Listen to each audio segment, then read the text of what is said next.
Octavian Ruttle was an active, friendly person. He liked people, and it was important to him that people liked him. For example, there were 3 children who lived in the house next to his. Octavian thought that he should know their names, their birthdays, and their favourite toys. But he only knew that their parents lived in India, and that they lived with their aunt and uncle. Occasionally, Octavian saw that the 3 children were looking down from the wall that divided the 2 properties. They never said anything. They just watched carefully everything he did. Octavian was a farmer. He had pigs, chickens, and other animals. One day, Octavian looked in the chicken coop and found some blood and feathers. Some animal had killed one of his chickens. More and more chickens were killed. Octavian looked carefully for the animal that was killing his chickens. One day, he saw a cat walking around the coop. He was sure that the cat was the killer. Unfortunately, the cat belonged to the 3 children. Octavian went to the children's house and explained his problem to their uncle. The uncle agreed that the cat had to be killed. The children will be upset, but you don't have to tell them, was the uncle's last word on the matter. The next day, Octavian waited for the cat.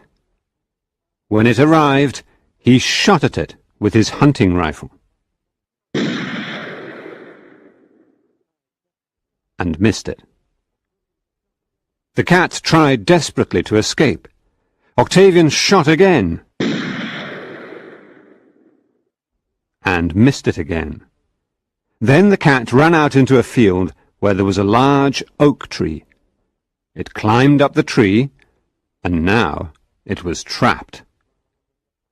Octavian walked up to the tree, pointed his rifle at the cat, and shot. This time he did not miss, and the dead cat fell to the ground. Octavian told the gardener to bury it near the oak tree. Octavian felt very bad about killing the cat, but he had to do it. It was killing his chickens. He walked slowly back to his house, and as he walked near the wall, he looked up and saw that the 3 children were staring at him. They had seen everything. Now they were looking at Octavian. Their expression showed how much they hated him. I'm sorry, but I had to do it, said Octavian sincerely. Beast! Was the answer the 3 children gave with great intensity.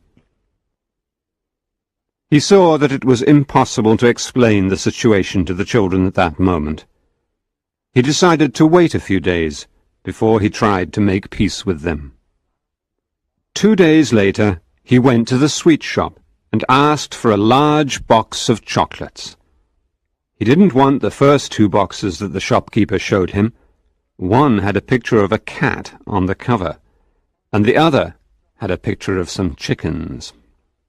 Finally, the shopkeeper brought him a box decorated with flowers. Octavian sent the box to the children, and later received a note saying that they had received the present. The next day, he felt much better when he went to look at his chicken coops and pigsties. He saw that the 3 children were looking down from the wall, but they were not looking at him. Then Octavian noticed that here and there in the grass were pieces of chocolate and their shiny wrappers. It looked like a greedy child's paradise. The children had thrown his presents back at him. Octavian felt even worse when he found more blood and feathers in the coop. Apparently, the cat was innocent. Some other animal was the real killer. The cat had probably come near the coop looking for rats. The children learned from the servants that the real killer was not their cat, and one day Octavian found a piece of paper on which was written, "Beast, rats eated your chickens." Now more than ever, he wished to find some way to make peace with the children. One day he had an inspiration. His 2-year-old daughter Olivia usually spent a couple of hours with him while her nursemaid ate lunch. About the same time, the children appeared on the wall. Octavian walked with Olivia near the wall, and he saw that the children seemed very interested. My Olivia Thought Octavian. will be able to succeed where I have failed. He brought Olivia a large yellow dahlia. Then he looked up at the children on the wall and asked, Do you like flowers? They nodded their heads solemnly. Which do you like best? He asked, Those with all the colours over there. answered the children, pointing to a group of sweet peas at the other end of the garden. Octavian ran happily to get the flowers for the children. He pulled up lots and lots of flowers of all different colours, and then he returned to the wall to give them to the children. But there was no one on the wall. The children had gone, and what is more, Olivia had gone too. Down in the meadow, the 3 children were pushing a go-kart very fast towards the pigsties. It was Olivia's go-kart, and she was on it. Octavian stared for a moment at the rapidly moving group, and then started to run after them. When he arrived at the pigsties, he saw the children climbing on the roof with Olivia. They were old buildings, and could not support Octavian's weight. What are you going to do with her? He shouted. It was obvious from the expression on their faces that they were going to do something bad. We're going to cook her over a fire. Said one of the boys, who had obviously read English history. Throw her down and the pigs will eat all of her except the palms of her hands. Said the other boy, who had obviously read biblical history. The last proposal alarmed Octavian the most. He had heard of cases where pigs had eaten small children. You wouldn't do such a horrible thing to my little Olivia! He shouted. You killed our little cat. Replied the children. I'm very sorry that I did, Said Octavian. We will be very sorry when we kill Olivia. Said the girl. But we can't be sorry until we have killed her. Before Octavian could think of an answer to this child logic, he saw Olivia fall from the roof into the muck below. He went quickly over the wall of the pigsty to rescue his daughter, but found himself trapped in the muck. He could hardly move. At first, Olivia was almost happy to be in the slippery muck. But when she began to sink, she realized that she was not at all happy, and she began to cry.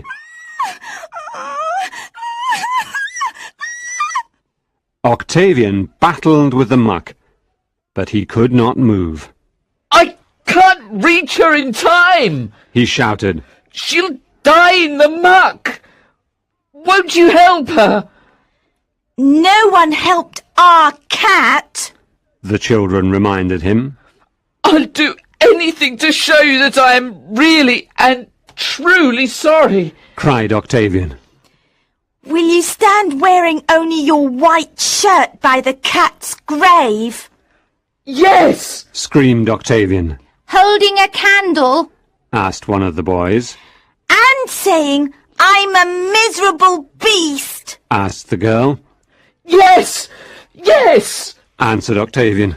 For a long, long time? Asked the girl. For half an hour?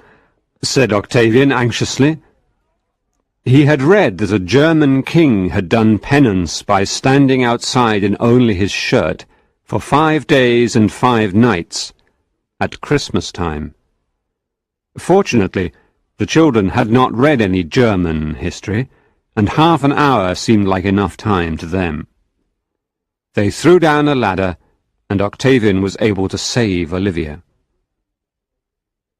That evening, he went to the oak tree where the cat was buried. He was wearing only a shirt. In one hand he had a candle, and in the other hand he had a watch. He stood there for half an hour, saying, "I'm a miserable beast! I'm a miserable beast! I'm a miserable beast!" He was sure that the 3 children were watching him. The next morning, Octavian was very happy when he found a piece of paper next to the wall on which was written the message, "Unbeast."